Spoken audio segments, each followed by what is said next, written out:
Hello everyone, welcome to ओकुल, India के सबसे अफोर्डेबल लर्निंग प्लेटफॉर्म में आप सभी लोगों का एक बार फिर से बहुत बहुत स्वागत है। Certificate physical and human geography bye GC Leong की हम लोग बात कर रहे हैं। चैप्टर 21 में हम लोग हैं, जो warm temperate eastern margin climate के बारे में बात कर रहा है, जिसको चाइना टाइप ऑफ क्लाइमेट भी कहते हैं। और इसके और भी कुछ नाम है, या मैं कहूँगा कि इस रीजन के हिसाब से अलग अलग नाम है, जैसे गल्फ टाइप है, नेटाल टाइप है ना। वो सब चीज़ें हम देख चुके हैं। हम देख चुके हैं कहाँ कहाँ पर पाया जाता है, डिस्ट्रीब्यूशन हमने देख लिया, क्लाइमेट के बारे में समझ लिया। और पिछले पार्ट में हम लोगों ने नेचुरल वेजिटेशन भी समझा था, और इकोनॉमिक एक्टिविटी में ये भी समझा था कि जो साउथ ईस्टर्न चाइना में, या फिर जिसको मॉनसून चाइना बोलते हैं, वहाँ पर जो पैडी की कल्टीवेशन यानी कि जो धान की खेती हो रही है, वो भी हमने देखी। तो अब हम जो दो तरीके के क्लाइमेट हमारे और बचे हुए हैं, दैट इज़ एक है गल्फ टाइप और दूसरा है नटाल टाइप। उनमें देखेंगे कि किस तरीके की हमारी जो फार्मिंग है या इकोनॉमिक एक्टिविटीज़ हैं वो हो रही है। तो चलिए देखते हैं और वहीं पर इसको पढ़ते हैं।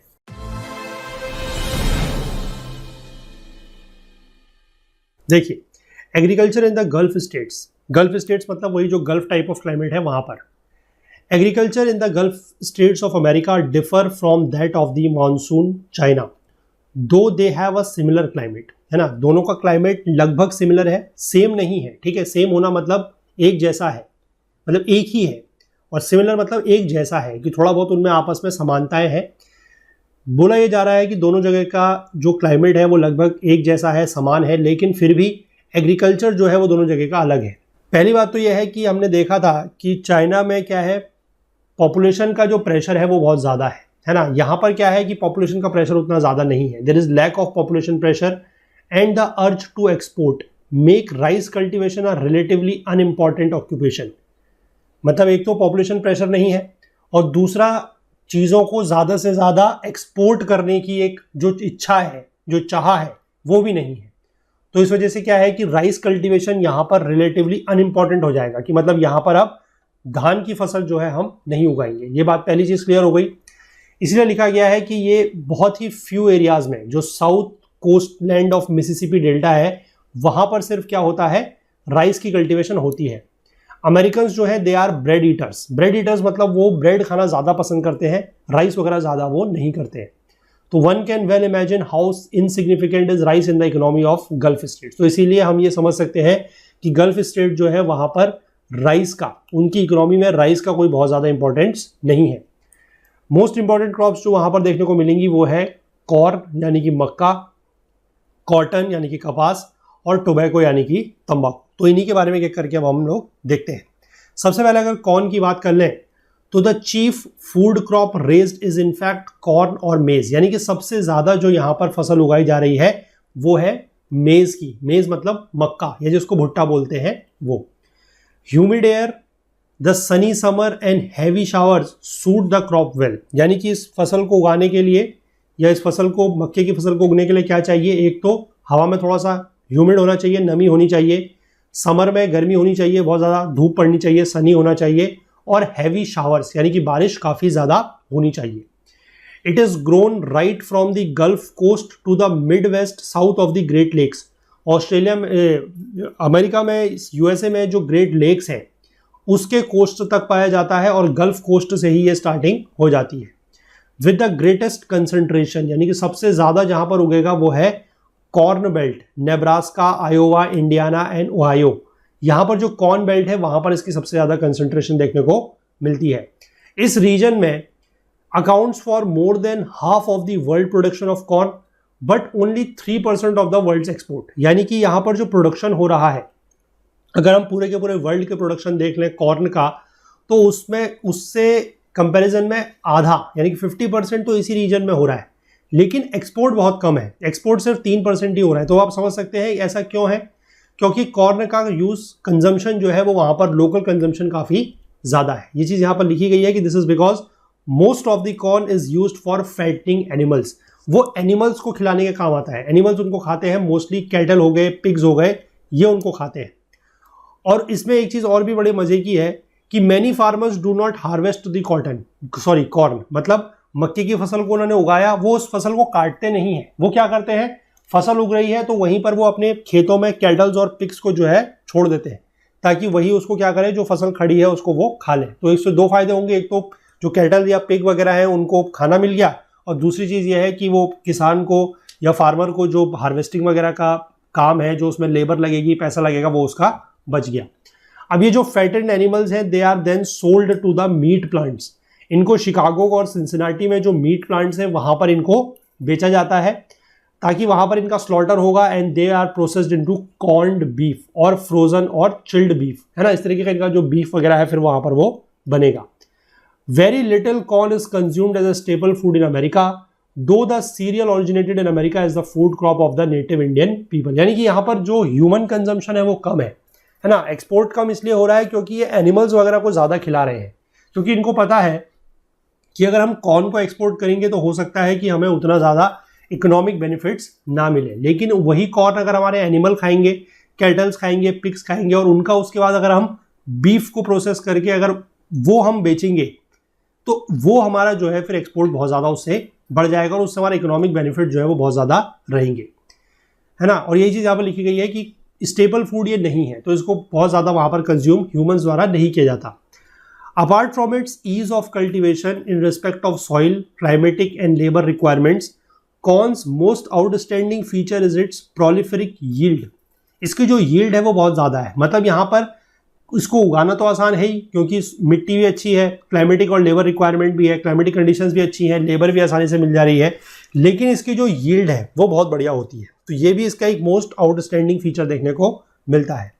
It gives almost twice as much food, mainly starch, per acre as wheat और अदर सीरियल्स। यानी कि जितना हमें स्टार्च या फूड किसी भी खेत से मिलेगा, पर एकड़ ऑफ लैंड से मिलेगा, व्हीट से या किसी और सीरियल क्रॉप से, उसके मुकाबले मक्के से या कॉर्न से हमें कितना मिलता है, लगभग दुगना, double. This explains why it is so widely cultivated in both the warm temperate and the tropical latitudes. इसीलिए इसी चीज से हम इसको समझ सकते हैं कि वार्म टेम्परेट रीजन में और ट्रॉपिकल लैटिट्यूड्स में मक्का, कॉर्न या मेज जो है वो इतना ज्यादा क्यों उगाया जाता है। इसके बाद दूसरी जो क्रॉप है इंपॉर्टेंट, वो है कॉटन यानी कि कपास। Of the cash crop grown in the Gulf States none is comparable with cotton. यानी कि जितनी भी कैश क्रॉप्स यहाँ पर उगाई जाती है, कॉटन का किसी से कोई मुकाबला नहीं है। कॉटन जो है वो सबसे आगे है। In the Deep South the fibre is so vital to the economic wellbeing of the southerners that cotton is king. यानी कि कपास को वहां पर क्या माना गया है, राजा माना गया है। It shapes the destiny of the southern states. Southern states की जो डेस्टिनी है उसको शेप करने का काम कौन कर रहा है, कॉटन, क्योंकि इकोनॉमिक एक्टिविटी में इसका बहुत बड़ा रोल है। Being directly responsible for their trade, prosperity and politics, है ना। उनका जो ट्रेड है, उनकी जो प्रॉस्पेरिटी है, जो उनकी पॉलिटिक्स है, वो पूरी की पूरी किस पर निर्भर है, कॉटन के ऊपर। In the early days of America millions of negroes were brought from Africa as salve labour. ये साल्व लेबर नहीं है, it should be slave labour, है ना। यानी कि उसको वो वहां से बंदी बना के ले गए थे कॉटन प्लांटेशन के लिए। आपने ये चीज पढ़ी भी होगी पहले कि अमेरिका में पहले क्या हुआ था, बहुत पहले की बात है, आई थिंक 18th सेंचुरी में अफ्रीका से काफ़ी सारे लोगों को बंदी बना के ले जाया गया था और अपने वहाँ की जो प्लांटेशन एग्रीकल्चर होती है वहाँ पर उनको एज अ लेबर काम कराया गया था। वही है ये स्लेव लेबर। क्योंकि और क्यों लेके गए, क्योंकि वहाँ का क्लाइमेट जो था वो गर्म था वाइट सेटलर्स के लिए। वाइट सेटलर्स मतलब जो अमेरिका के इंडिजीनियस लोग थे, जो वहाँ के लोकल पीपल थे, वो कॉटन को खुद हार्वेस्ट नहीं कर सकते थे, क्योंकि कॉटन बेसिकली क्या है, अगर आपने कॉटन देखा होगा तो उसको फूल की तरह चुनना पड़ता है ना। तो फूल की तरह वो अलग अलग उसको नहीं चुन सकते थे, क्योंकि उनको उनसे गर्मी नहीं सहन होती थी। तो इसलिए वो क्या करके ले गए, अफ्रीका के जो निग्रोज वगैरह थे उनको ले गए और स्लेव बना के उनको काम कराया।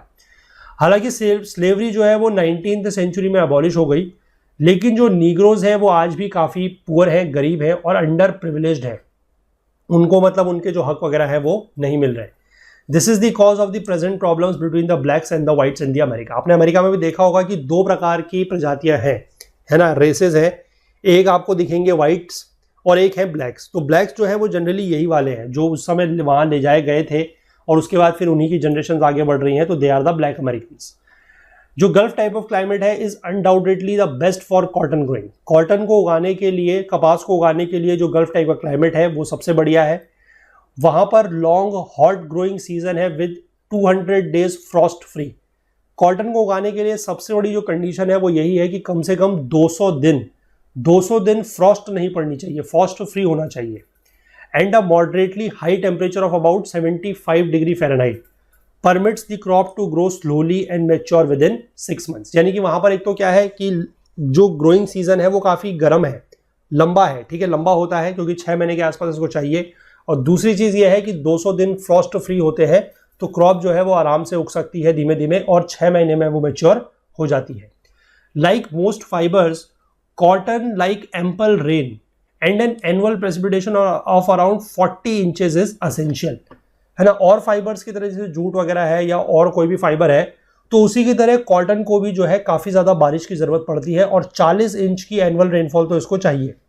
In fact N adequate moisture supply coming from frequent light showers with bright sunshine between them gives the highest yield. यानी कि इसकी जो पैदावार है वो सबसे ज्यादा कब होगी, यानी कि बीच बीच में थोड़ा बहुत लाइट शावर्स, मतलब बहुत ज्यादा बारिश नहीं, हल्की हल्की बारिश होते रहे, और उसके बाद बीच बीच में फिर धूप आती रहे, ब्राइट सनशाइन होती रहे। तो ऐसा अगर वेदर होगा तो क्या होगा, यील्ड जो है वो काफी बढ़िया होगी, पैदावार जो है वो बहुत अच्छी होगी।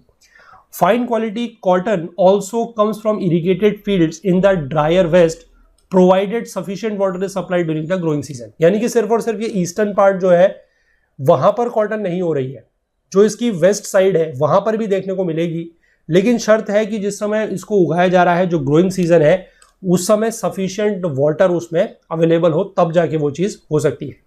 इसलिए जो कॉटन बेल्ट है इज दस limited by the 20 inch iso height.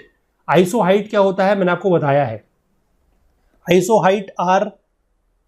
Height is a line joining the points having same rainfall. यानी कि अगर ऐसे सारे के सारे जगहों को हम जोड़े, है ना, एक अलग अलग पॉइंट बनेंगे ऐसे सारे जगहों को जहां पर सेम रेनफॉल होता है, बराबर बारिश होती है, अलग अलग पॉइंट्स होंगे, उन पॉइंट्स को अगर हम जोड़ेंगे तो जो हमारी लाइन बनती है that is known as isohyet. यानी कि 20 इंच की बारिश तो इसके लिए कम से कम होनी ही चाहिए वेस्ट में, वहीं पर आपको बेसिकली कॉटन देखने को मिलेगा। तो जो कॉटन की बेल्ट है वो यहां तक सीमित है। और नॉर्थ में अगर हम बात कर ले तो आइसोथर्म, यानी कि जो टेम्परेचर है, सेम टेम्परेचर वाली प्लेसेस है, वो लगभग 77 डिग्री फ़ारेनहाइट के आसपास होना चाहिए। और उसमें भी एक कंडीशन जो इंपॉर्टेंट मैंने आपको बताई वो यही है कि एटलीस्ट 20 डेज विदाउट फ्रॉस्ट, यानी कि 200 दिन, साल में 200 दिन जो है वो फ्रॉस्ट नहीं होना चाहिए। In the very south, in the gulf lands, the heavy rainfall damages the lint. Lint मतलब एक तरीके से आप कह सकते हैं ना, कॉटन का जो सीड वगैरह होता है उसके बाहर से कुछ हेयरी स्ट्रक्चर वगैरह टाइप होता है, वो है। तो साउथ में क्या है कि बहुत ज्यादा बारिश अगर हो जाए तो वो उससे वो चीज खराब हो जाती है। तो this area is therefore less suitable for cotton. इसीलिए साउथ में जो एरिया है वहां पर बारिश कम होती है। साउथ का मतलब है आप सदर्न हेमिस्फीयर में नहीं चले जाएंगे, ठीक है। साउथ का मतलब है जो गल्फ वाला एरिया है उसके साउथ में, वहां पर थोड़ा ज्यादा बारिश होती है, इस वजह से वहां पर ज्यादा कॉटन नहीं होगी। And it is devoted to citrus fruits. वहां पर जो सिट्रस फ्रूट्स या खट्टे फल है वो देखने को मिलेंगे। केन शुगर, गन्ने की खेती होगी, गार्डन मार्केट गार्डनिंग होगी जैसे कि फ्लोरिडा वगैरह में। Commercial cultivation of cotton is now concentrated only in the most favorable areas, which are the Mississippi floodplains, the clayey Atlantic coast of Georgia and South Carolina, the black prairies of Texas and red prairies of Oklahoma.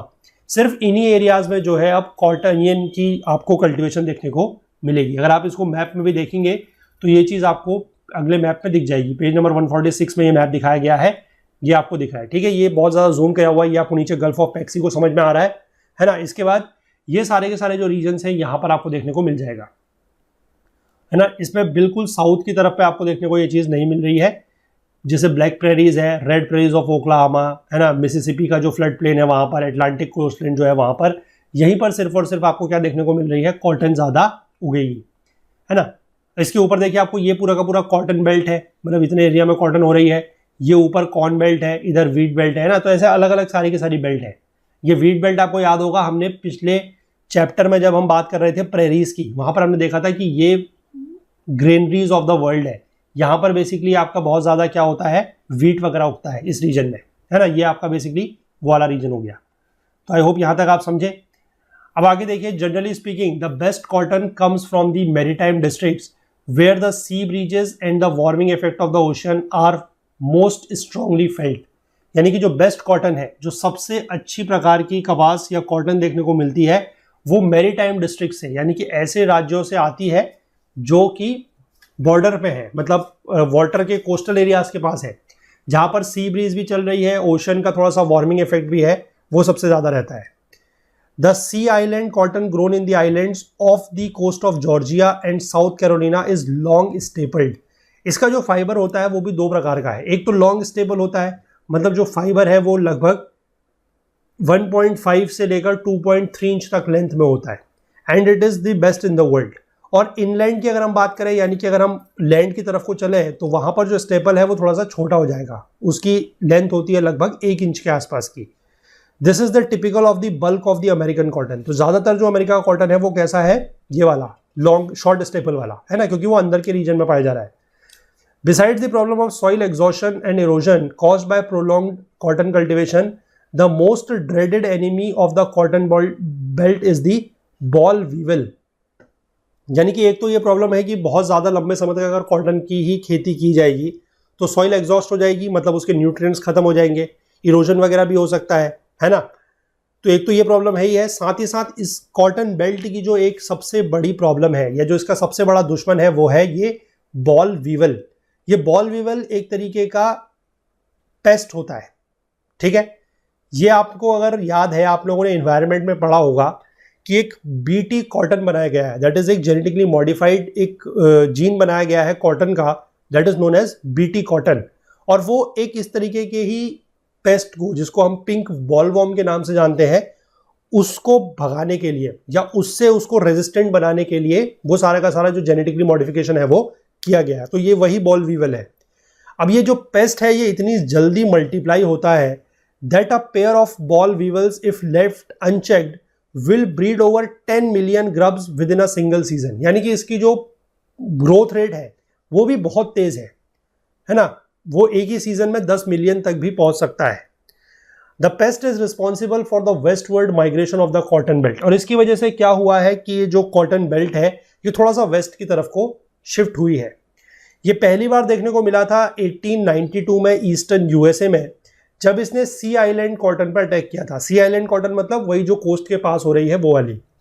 तो aerial spraying with insecticides and the thorough burning of old cotton stalks have been found effective in eliminating the boll weevil. तो ये भी कुछ तरीके हैं जिनसे इसको भगाया जा सकता है, मतलब इंसेक्टिसाइड्स वगैरह इस पर छिड़के जाए या जो पुराने कॉटन के स्टॉक्स हैं उनको जला दिया जाए, तो उससे भी क्या होगा कि ये बॉल वीवल खत्म हो सकता है। तो ये कुछ इन्होंने तरीके इस पे अपनाए हैं।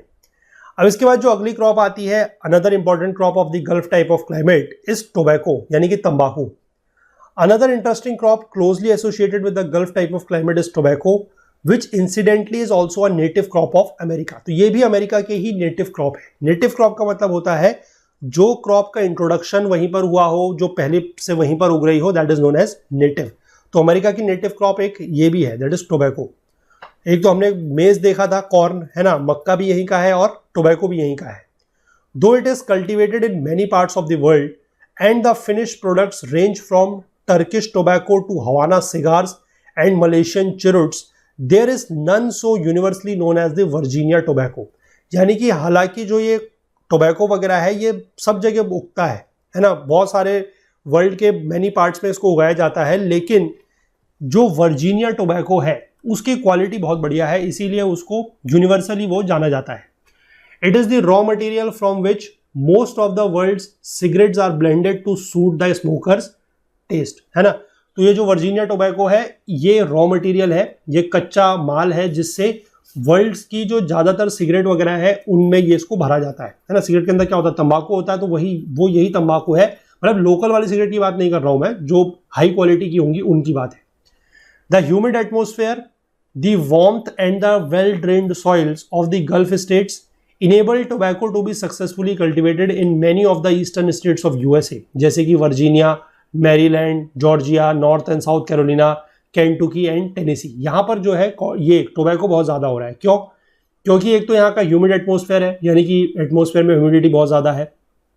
दूसरा जो वार्म है, यहाँ पर का जो वेदर है वो वार्म है, और साथ ही साथ यहाँ की जो मिट्टी है वो काफ़ी वेल ड्रेन्ड है, मतलब उसमें पानी अटकता नहीं है, सच पानी सारा का सारा उसके थ्रू निकल जाता है। तो ये सारे के सारे जगहों पर जो है इसीलिए टोबैको जो है काफ़ी ज़्यादा कल्टिवेटेड हो रहा है। No less than half the tobacco that enters international trade comes from these states। यानी कि जितना भी विश्व में टोबैको का ट्रेड हो रहा है, अंतर्राष्ट्रीय ट्रेड हो रहा है, अंतर्राष्ट्रीय व्यापार हो रहा है, उसमें से आधा टोबैको लगभग यहीं से आता है। Regardless of the views that doctors and school teachers may hold, cigar and cigarette smoking has long been a universal habit that cannot be dispensed with. यानी कि आपने ये चीज़ सुनी होगी, पढ़ी होगी कि smoking is injurious to health, लेकिन फिर भी ये वहाँ के लोगों की क्या मतलब, ऑब्वियसली ये यूनिवर्सल एक आदत है जो जाती है सच इतनी जल्दी नहीं है, ठीक है। It is the basis of an industry and provides through duty a valuable source of income to the government. और ये एक इंडस्ट्री का एक बेस भी है, और इससे क्या है कि जो इस पर ड्यूटी वगैरह लगती है ना, जो सेस वगैरह जो ड्यूटी वगैरह इसके ऊपर लगती है, उससे सरकार को काफ़ी ज़्यादा क्या मिलता है, इनकम वगैरह भी मिलती है ना। तो ये भी एक सोर्स ऑफ इनकम है सरकार के लिए। तो ये चीज़ें बंद तो हो भी नहीं सकती, हालांकि सेहत वगैरह के लिए अच्छी नहीं है। अगर आप जागरूक हैं तो आप इन चीज़ों से दूर होंगे, बिल्कुल होंगे, है ना। और अगर मान लीजिए कोई इनके शिकार है भी, तो मैं उनसे यही गुजारिश करूंगा कि आप इन चीज़ों को जितना जल्द से जल्द हो सके अपनी ज़िंदगी से दूर कर सकें, उतना जल्दी कर दीजिए, क्योंकि ये आपकी सेहत के लिए, आपकी परिवार की सेहत के लिए, पर्यावरण के लिए, सबके लिए बेहतर रहेगा। अदरवाइज सब चीज़ें जो है वो फिर धीमे धीमे ख़राब हो रही हैं। अभी हो सकता है कि आप लोगों में से कुछ लोग इसके शिकार हों, मे बी, है ना। आई एम नॉट सेइंग कि होंगे ही होंगे, बट मे बी हो सकते हैं। तो उनको ये चीज़ पता अभी नहीं चल रही है। अभी थोड़ा सा क्या है कि बॉडी नई है, जवान है, खून अभी बन रहा है, तो चीज़ों को आप बेयर कर सकते हैं। बट जैसे जैसे आपकी उम्र बढ़ती चली जाएगी, आप 30+ 40+ होते चले जाएंगे, तो आपको अपनी सेहत में एकदम से एक डाउनफॉल होना दिखने लगेगा। तो इसलिए छोटी उम्र में अगर आपको इन चीज़ों की किसी की लत लग गई है, कभी कभी हो जाता है ऐसा, तो उसको आप थोड़ा सा दूर करने की कोशिश करें। बाकी तो आप सब लोग जो है वो खुद ही काफ़ी जानकार हैं। तो चलिए, हमने ये 2 तरीके के जो थे, मतलब जो गल्फ एरिया की बात थी, गल्फ टाइप ऑफ क्लाइमेट में, वहाँ पर हमने देखा कि कॉर्न यानी कि मेज़, मक्का उग रहा है, कॉटन यानी कि जो हमारी कपास है वो उग रही है, और तीसरा है टोबैको यानी कि तंबाकू। अब हम बात करेंगे eastern margins of the southern hemisphere के, वहाँ पर क्या क्रॉप कल्टिवेशन हो रहा है उसके बारे में बात करेंगे। A close look at the economic map of the southern hemisphere will at once reveal the agricultural importance of its eastern margins which experiences a Natal type of climate. यानी कि हम यहाँ के अगर इन एरियाज के इकोनॉमिक मैप पर अगर एक नज़र दौड़ाएंगे तो हमें एक ही बार में पता लग जाएगा कि यहाँ पर किस किस तरीके की चीज़ें देखने को मिलती है, या फिर एग्रीकल्चर का इन रीजन्स में क्या इंपॉर्टेंस है। The warm moist summers and Frost free winters not only support many crops but also animals. ठीक है, यहाँ पर क्या है कि वार्म मॉइस्ट समर है, गर्मी जो है वो थोड़ा सा वार्म है और मॉइस्ट है क्योंकि बारिश होती है, और विंटर्स में फ्रॉस्ट फ्री है, विंटर्स में फ्रॉस्ट नहीं होगा। क्यों? क्योंकि ये सारे के सारे कोस्टल रीजन्स में है, तो विंटर मैंने आपको बताया कि बहुत ज़्यादा ठंड नहीं है, तो फ्रॉस्ट नहीं होगा। तो इसीलिए यहाँ पर बहुत सारी क्रॉप्स भी उगती हैं और एनिमल्स भी पाए जाते हैं। अगर हम नटाल के कोस्ट लैंड्स की बात करें तो वहाँ पर cane sugar is the dominant crop followed by cotton and tobacco in the interior. यानी कि कोस्टल रीजन में आपको गन्ने की खेती मिल जाएगी। उसके बाद अगर आप अंदर की तरफ को चलेंगे कॉन्टिनेंट में, तो वहाँ पर कॉटन यानी कि कपास और टोबैको तंबाकू यहाँ पर देखने को मिलेगा। Recent expansion of these crops has come about with improved irrigation. और धीमे धीमे इनका जो एक्सपेंशन हुआ है कि क्रॉप्स ज़्यादा दूर तक अब ये उगाई जाने लगी हैं, उसके पीछे कारण है इम्प्रूव्ड इरिगेशन। मतलब जो सिंचाई की व्यवस्था है वो बेहतर हो गई है, तो इसलिए अब ये ज़्यादा दूर तक उगाई जा सकती है। Maize is extensively cultivated for use both as mealie an important food item for Africans. यानी कि जो मेज है, जो मक्का है, उसको ये दोनों पर्पस के लिए यूज कर रहे हैं, यानी कि खुद के खाने के लिए भी, और सिलेज यानी कि as a animal fodder for cattle rearing. जैसे हमने पीछे बात करी थी जब हम यूएसए की बात कर रहे थे, तो वहाँ पर मेज का कंजम्पशन, ह्यूमन कंजम्पशन बहुत कम था। वो लोग ज़्यादातर अपने कैटल्स को और पिग्स को ये खिला रहे थे, लेकिन अफ्रीका में ऐसा नहीं है ना। ये जो नटाल वाला रीजन है, यहाँ पर मक्के को खुद भी खाया जा रहा है एज मीली, और सिलाज के रूप में इनको एनिमल फॉडर कैटल रियरिंग के लिए भी दिया जा रहा है। But in comparison with the maize yield of the cotton belt of USA, the African yield is rather low, often only half. लेकिन अगर हम yield की बात करें, पैदावार की बात करें और कंपैरिजन करें अफ्रीका का USA की जो कॉर्न बेल्ट है वहाँ से, तो USA में जो है काफ़ी ज़्यादा इसकी पैदावार हो रही है, और अफ्रीका की जो पैदावार है वो लगभग USA की आधी है। इम्प्रूवमेंट किए जा सकते हैं, improvements can be made if farmers attempt some form of crop rotation. अगर फार्मर जो है किसी प्रकार की क्रॉप रोटेशन जो है उसको अगर क्या करते हैं, अडॉप्ट करते हैं, तो इसकी जो इम्प्रूवमेंट है यील्ड वगैरह में वो पाई जा सकती है। क्रॉप रोटेशन वगैरह क्या होता है कि एक ही खेत में आप अलग अलग जगह पर दो फसल उगा रहे हैं, that is known as a crop rotation. तो उससे क्या है कि न्यूट्रिएंट्स का बैलेंस वगैरह जो है बना रहता है। तो इससे क्या होगा कि सॉइल का एग्जॉशन जो है, रैपिड रेट में जो सॉइल का एग्जॉशन है वो अरेस्ट हो जाएगा, मतलब कम हो जाएगा। सॉइल का एग्जॉशन मतलब वही है कि सॉइल के जो न्यूट्रिएंट्स वगैरह खत्म हो रहे हैं वो थोड़ा सा कम हो जाएंगे। साथ ही साथ scientific manuring and better methods of cultivation से भी यील्ड जो पैदावार है वो बढ़ सकती है। तो ये हो गया अफ्रीका की बात। अब चलेंगे साउथ अमेरिका की तरफ, जहां पर रेनफॉल 40 इंच से कम हो रही है। There is much grassland on which many cattle and sheep are kept for meat, wool and hides. यानी कि वहां पर ऐसी जगह जहां पर रेनफॉल 40 इंच से कम है तो वहां पर क्या होगा, ज्यादातर घास के मैदान होंगे, ग्रासलैंड होगी। और अगर ग्रासलैंड होगी तो वहां पर फिर कैटल और शीप जो है वो रखे जाएंगे ताकि वो घास खाएंगे और बाद में फिर उनको खाया जाएगा, है ना, उनका मीट की तरह यूज करेंगे। वूल उसमें से मिलेगा, हाइड वगैरह जो है, स्किन वगैरह जो है उनकी वो मिल जाएगी। तो it is the continuation of the Argentinian pampas. अब आप याद कीजिए, ये जो बात हमने बताई आपको लगभग वो अर्जेंटीनियन पैम्पास है, अर्जेंटीना का जो हमने पिछले चैप्टर में बात की थी, पैम्पास ग्रासलैंड, है ना। अब वहां का ये एक्सटेंशन पार्ट है, मतलब ये जो मैं बात कर रहा हूं, ये पैराग्वे और ये पैराना यूरुग्वे वाले जो बेसिन था नॉर्दर्न अर्जेंटीना, ये उसका कंटिन्यूएशन है। The mild winters mean that the animals can be kept out of the doors all the time. अब विंटर कैसे है, माइल्ड है, बहुत ज्यादा सर्दी नहीं है। इसका मतलब एनिमल्स को जो है घर से बाहर हमेशा रखा जा सकता है। एनिमल्स को अंदर बांधने की, अंदर उनको किसी बंद जगह पर रखने की जरूरत नहीं है। The extensive natural pastures provide valuable forage for both cattle and sheep. Natural pastures मतलब वही जो घास के मैदान वगैरह है, वहां पर क्या हो रहा है कि पास्चर्स वगैरह काफी ज्यादा है ना। पास्चर मतलब वही जो घास के मैदान है, वहां पर कैटल के लिए और शीप वगैरह के लिए भी फोरेज मिल रहा है, मतलब चारा वगैरह जो है वो काफी ज्यादा मिल रहा है। The products from these two kinds of domesticated animals account for over 3/4 of the annual exports of Uruguay. Product of these kind of domesticated animal मतलब इनसे जो मीट मिलेगा या जो डेयरी का कुछ प्रोडक्ट वगैरह बनेगा, उसका export 3/4 of the annual exports of Uruguay, यानी कि यूरुग्वे में से जितना भी एक्सपोर्ट होता है पूरे साल में, उसका 3/4 जो है वो इन्हीं एनिमल्स के प्रोडक्ट को से मिलता है।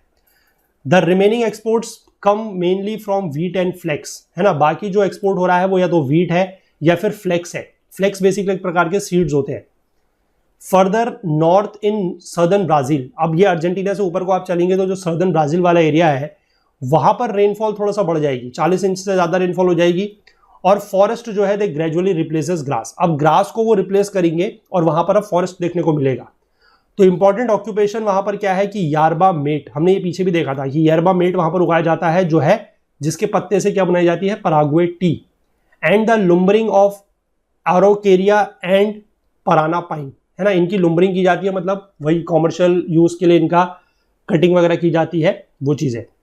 कैटल और शीप जो है इनको पाला जाता है। एंड मेज एंड केन शुगर आर गुण, मक्का यहां पर भी उगता है, केन शुगर यानी गन्ने की खेती यहां पर भी हो रही है। ईस्टर्न ऑस्ट्रेलिया की बात करें तो वहां पर जो मॉइस्ट ट्रेड विंड्स हैं, they bring heavy rainfall to the coast. Coastal districts में वो बहुत ज्यादा बारिश लाते हैं। And these are thickly wooded, और वहां पर क्या है कि बहुत ज्यादा घने जंगल आपको देखने को मिलेंगे। जाइंट यूकेलिप्टस के पेड़ है, they rise one above the other right up the eastern highlands, यानी कि ईस्टर्न हाईलैंड्स में आप देखेंगे कि यूकेलिप्टस के बहुत बड़े बड़े पेड़ हैं और वो ऐसे लग रहे हैं कि वो एक दूसरे के ऊपर चढ़ने को तैयार है, मतलब एक दूसरे से भी ज्यादा हाइट में बढ़ते जा रहे हैं। लेकिन जब यहां पर कुछ यूरोपियन इमिग्रेंट्स आते हैं तो much of the forest has been cleared for settlement and dairying. तो यहां पर क्या किया गया कि जगह, अब जो लोग बाहर से आ रहे हैं उनको रहने के लिए जगह चाहिए, तो उन्होंने जंगल काटने शुरू करे, है ना, सेटलमेंट के लिए, डेयरी वगैरह के लिए उन्होंने ये काटने शुरू करे। तो जो ईस्टर्न मार्जिन था न्यू साउथ वेल्स का, was in fact the earliest part of the continent to be colonised, यानी कि सबसे पहले जो है न्यू साउथ वेल्स का जो ईस्टर्न पार्ट था वहां पर कॉलोनी वगैरह बननी शुरू हुई, beginning with port Jackson, the present site of Sydney, यानी कि जहां पर आज की डेट में सिडनी है वहां पर। The region is now the chief source of Australia's milk, butter and cheese, besides cotton, cane sugar and maize, which are increasingly grown in the north. यानी कि ये जो साउथ वाला रीजन है, जो ईस्टर्न वाला रीजन है, वहां पर आपको मिल्क, बटर और चीज, इस तरीके के डेयरी प्रोडक्ट्स जो है वो देखने को मिल जाएंगे। और अगर हम थोड़ा सा नॉर्थ की तरफ को चलेंगे तो वहां पर आपको कॉटन, केन शुगर यानी कि गन्ना और मेज, ये चीजें आपको वहां पर ज्यादा उगती हुई दिखाई देंगी, कहां पर, नॉर्दर्न रीजन में। तो आई होप चीजें बिल्कुल क्लियर है। कहीं पर कोई डाउट तो मुझे तो नहीं लगता कि कहीं पर कोई डाउट की कोई गुंजाइश है, लेकिन फिर भी अगर आपको कोई भी डाउट है तो आप लोग जो है ज़रूर हमारे जो भी एडुकेट प्लेटफॉर्म्स हैं, प्रॉपर प्लेटफॉर्म्स हैं, चाहे वो टेलीग्राम हो, चाहे कमेंट, आप वीडियो के नीचे अगर आप वेबसाइट पर भी वीडियो देख रहे हैं, कोर्स में अगर आप वीडियो देख रहे हैं तो उसके नीचे भी कमेंट का एक ऑप्शन होता है, ठीक है, वहां पर भी आप लोग कमेंट कर सकते हैं। उन कमेंट्स के भी रिप्लाई हम लोग जो है आपको जो भी है वो ज़रूर देंगे। तो ये चैप्टर हमारा यहाँ पर कंप्लीट होता है। अब हमारे इस बुक के, इस कोर्स के जो है सिर्फ 4 चैप्टर बचे हुए हैं। हम कोशिश करेंगे कि उनको भी जल्द से जल्द आप लोगों के लिए कंप्लीट कर दिया जाए। तो कंटेंट रिलेटेड अगर आपको डाउट है तो आप हमारा टेलीग्राम का ग्रुप ज्वाइन कर सकते हैं, ओकुल जीएस यूपीएससी डिस्कशन फोरम।